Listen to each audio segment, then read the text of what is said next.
ಎಲ್ಲರಿಗೂ ನಮಸ್ಕಾರಗಳು. ಮೂಢನಂಬಿಕೆ ಪ್ರಬಂಧ. ಮೂಢನಂಬಿಕೆಯಿಂದಾಗುವ ದುಷ್ಪರಿಣಾಮಗಳ ಒಂದು ಚಿಕ್ಕ ಪ್ರಬಂಧ ಇಷ್ಟ ಆಗಿದ್ದಲ್ಲಿ ವಿಡಿಯೋಕ್ಕೆ ಲೈಕ್ ಮಾಡಿ, ಶೇರ್ ಮಾಡಿ, ಸಬ್ಸ್ಕ್ರೈಬ್ ಮಾಡಿ. ಮೂಢನಂಬಿಕೆ ಎಂದರೇನು ಅಂತ ಮೊದಲು ತಿಳಿದುಕೊಳ್ಳೋಣ. ಪೀಠಿಕೆ, ವಿವರಣೆ, ಉಪಸಂಹಾರ ಎಂಬ ಅಂಶಗಳಿಂದ ಕೂಡಿದೆ ಈ ಪ್ರಬಂಧ ಇಷ್ಟ ಆಗಿದ್ದಲ್ಲಿ ಪ್ಲೀಸ್ ಲೈಕ್ ಮಾಡಿ.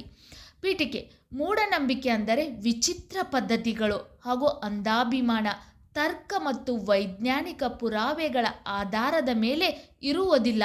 ಈ ನಂಬಿಕೆಗಳು ಸಾಮಾನ್ಯವಾಗಿ ತರ್ಕಬದ್ಧವಾದ ವಿವರಣೆಗಳನ್ನು ಹೊಂದಿರುವುದಿಲ್ಲ.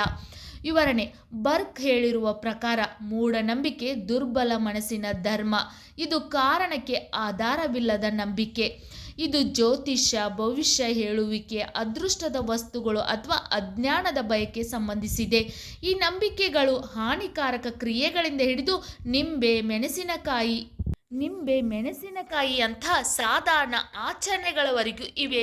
ಮೂಢನಂಬಿಕೆಗಳು ಶತಮಾನಗಳಿಂದ ಪೀಳಿಗೆಯಿಂದ ಪೀಳಿಗೆಗೆ ವರ್ಗಾವಣೆಯಾಗುತ್ತಿವೆ. ಈ ಮೂಢನಂಬಿಕೆಗಳಿಂದ ಜನರು ವಾಸ್ತವಕ್ಕೆ ಬರುವುದನ್ನೇ ಬಿಟ್ಟಿದ್ದಾರೆ. ಉದಾಹರಣೆಗಳು: ನಿಂಬೆ ಮೆಣಸಿನಕಾಯಿ ತೋರಣ, ರಾತ್ರಿ ಅರಳಿ ಮರದ ಬಳಿ ಹೋಗದಿರುವುದು, ಸಂಜೆ ವೇಳೆ ಉಗುರು ಕತ್ತರಿಸದಿರುವುದು, ಮುಟ್ಟಿನ ಸಮಯದಲ್ಲಿ ದೇವಾಲಯಕ್ಕೆ ಹೋಗದಿರುವುದು, ಕಪ್ಪು ಬೆಕ್ಕು ದಾಟಿದರೆ ದುರದೃಷ್ಟ. ಇವೆಲ್ಲವೂ ಮೂಢನಂಬಿಕೆಗೆ ಉದಾಹರಣೆಗಳು. ಉದಾಹರಣೆಗೆ ನಿಂಬೆ ಮೆಣಸಿನಕಾಯಿ ತೋರಣ ಮನೆ ಮುಂದೆ ಆಗಿರ್ಬೋದು. ಒಂದು ಹೊಸ ಗಾಡಿ ಖರೀದಿ ಮಾಡಿದರೂ ನಿಂಬೆ ಮೆಣಸಿನಕಾಯಿ ತೋರಣ ಮಾಡಿ ಕಟ್ಟುತ್ತೇವೆ. ರಾತ್ರಿ ಅರಳಿ ಮರದ ಬಳಿಗೆ ಹೋಗಬಾರದು ಅಂತ ಹೇಳ್ತಾರೆ. ಸಂಜೆ ವೇಳೆ ಉಗುರು ಕತ್ತರಿಸಿದರೆ ಅನಿಷ್ಟ ಬರುತ್ತೆ ಅಂತ ಹೇಳ್ತಾರೆ. ಮುಟ್ಟಿನ ಸಮಯದಲ್ಲಿ ದೇವಾಲಯಕ್ಕೆ ಹೋಗಬಾರ್ದು, ದೇವರ ದರ್ಶನ ಮಾಡಬಾರ್ದು. ಕಪ್ಪು ಬೆಕ್ಕು ದಾಟಿದರೆ ದುರದೃಷ್ಟಕರ. ಅಂದರೆ ನಾವು ಎಲ್ಲಾದರೂ ಹೊರಗಡೆ ಹೋಗಬೇಕಾದ್ರೆ ಬೆಕ್ಕ ಅಡ್ಡ ಬಂದರೆ ಅಯ್ಯೋ ನನಗೇನೋ ಅನಿಷ್ಟ ಕಾದಿದೆಯಾ ಅಂತ ಹೇಳುತ್ತೇವೆ. ಇವೆಲ್ಲವೂ ಮೂಢನಂಬಿಕೆಗಳು.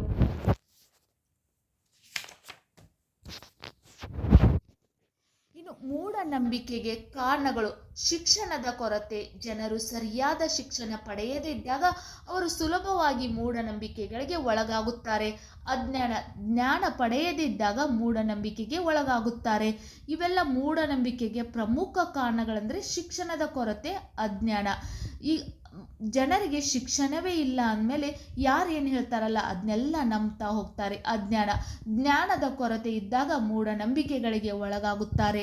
ಉಪಸಂಹಾರ: ಮೂಢನಂಬಿಕೆ ಅನುಸರಿಸುವಷ್ಟು ದೊಡ್ಡ ಮೂರ್ಖತನ ಬೇರೊಂದಿಲ್ಲ. ಮೂಢನಂಬಿಕೆಯನ್ನು ಅನುಸರಿಸುವಷ್ಟು ದೊಡ್ಡ ಮೂರ್ಖತನ ಬೇರೊಂದಿಲ್ಲ. ಆದರೆ ಹಿರಿಯರು ಹೇಳುವ ಕೆಲವೊಂದು ಆಚರಣೆಗಳು ಮೂಢನಂಬಿಕೆ ಅನಿಸಿದರೂ ಸೂಕ್ಷ್ಮವಾಗಿ ನೋಡಿದರೆ ಅವುಗಳ ಹಿಂದೆ ಒಂದು ವೈಜ್ಞಾನಿಕ ಕಾರಣವಿರುತ್ತದೆ. ಆದ್ದರಿಂದ ಮೂಢನಂಬಿಕೆ ಒಳ್ಳೆಯದಲ್ಲ. ಅತಿಯಾದರೆ ಅಮೃತ ಕೂಡ ವಿಷವಾಗುತ್ತದೆ. ಆದ್ದರಿಂದ ಅಂದರೆ ಮೂಢನಂಬಿಕೆ ಅತಿ ಆಗಬಾರ್ದು. ಮೂಢನಂಬಿಕೆ ಎಷ್ಟಿರಬೇಕಲ್ಲ ಅಷ್ಟಿದ್ರೆ ಒಳ್ಳೆಯದು. ಆದ್ದರಿಂದ ಮೂಢನಂಬಿಕೆ ಒಳ್ಳೆಯದಲ್ಲ. ಅತಿಯಾದರೆ ಅಮೃತ ಕೂಡ ವಿಷವಾಗುತ್ತದೆ. ಇಲ್ಲಿ ಮೂಢನಂಬಿಕೆಗೆ ವೈಜ್ಞಾನಿಕ ಕಾರಣವಿದೆ. ಹಿಂದಿನ ಕಾಲದ ಜನರು ಏನೇ ಮಾಡಿದರೂ ಅದಕ್ಕೊಂದು ಕಾರಣವಿರುತ್ತೆ.